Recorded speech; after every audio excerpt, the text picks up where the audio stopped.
और अपने मन की बात आपको बताता हूँ और आप भी सुनता हूँ।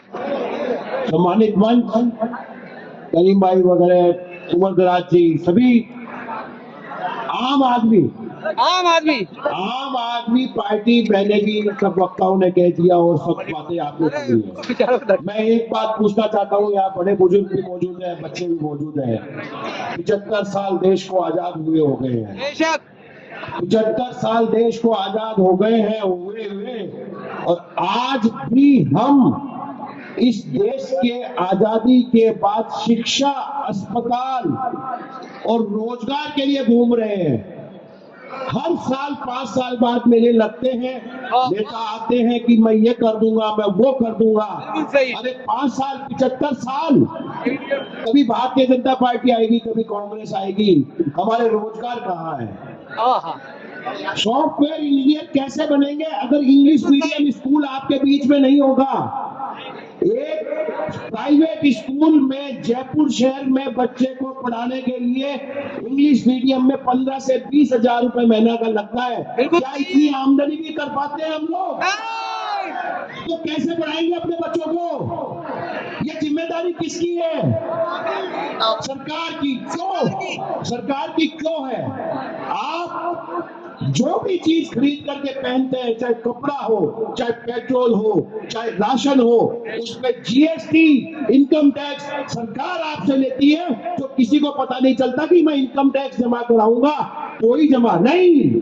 वो सारा टैक्स आपसे पहले ही ले लिया जाता है, चाहे आप जूते खरीद के लाइए, चाहे आप चप्पल खरीद के लाइए। तो जब हम सरकार को टैक्स दे सकते हैं, तो शिक्षा का अधिकार भी हमारे को सरकार से मांगने का हक है। और इस हक को लेने का तरीका एक ही है कि हमें जागना पड़ेगा। बेशक हमें जागना पड़ेगा। नहीं, अगर मन में एक ही बात रहती है कि यार हम तो कांग्रेस को वोट देते आए हैं, कांग्रेस को वोट देंगे। सही है। दूसरा आदमी कहता है कि मैं बीजेपी को देता आया हूं, मैं बीजेपी को दूंगा।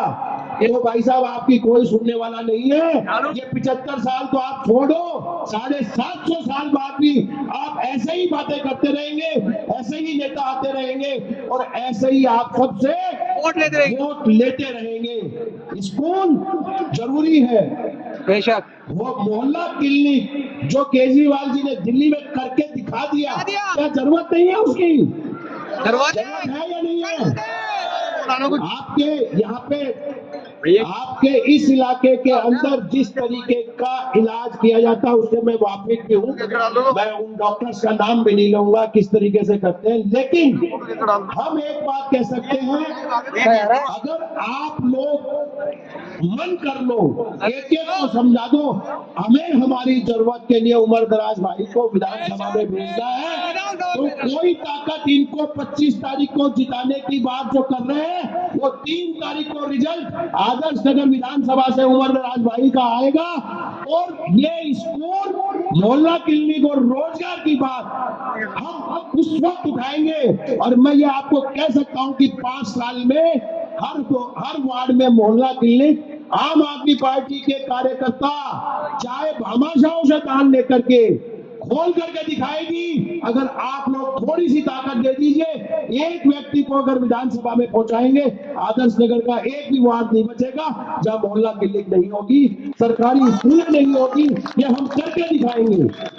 आपकी अपने प्रति, अपने परिवार की प्रति, आने वाली पीढ़ी के लिए आपको ये सोचना जरूरी है कि हमें आगे क्या करना है। बेशक आप लोगों ने 75 साल बहुत सबको देखा है, मैंने भी देखा है, आपने भी देखा है। बच्चे मैं एक ही बात कहता हूं, जो केजरीवाल साहब को मैं नमन करता हूं, उन्होंने देश की वास्तविकता में समस्या को समझा है और उस समस्या को समझ करके उन्होंने एक मॉडल बनाया है। इसलिए मैं उनको तहे दिल से नमन करता हूं कि उन्होंने आम आवाम की आवाज को उठाने की कोशिश की है। और आप सबसे एक ही गुजारिश करता हूं, आदर्श नगर विधानसभा से उमर दराज भाई को आप लोग विधानसभा में पहुंचाने के लिए 10 दिन बचे हैं। 10 दिन, एक दिन नहीं, 10 दिन रात दिन कर दीजिए। ना सोना है, ना सोने देंगे, सब एक ही काम में लग जाइए। हमें अपने आप को बचाना है, तो उमर दराज को विधानसभा में पहुंचाना है। क्या करना है? पहुंचाना है। जय हिंद। अफगानिस्तान।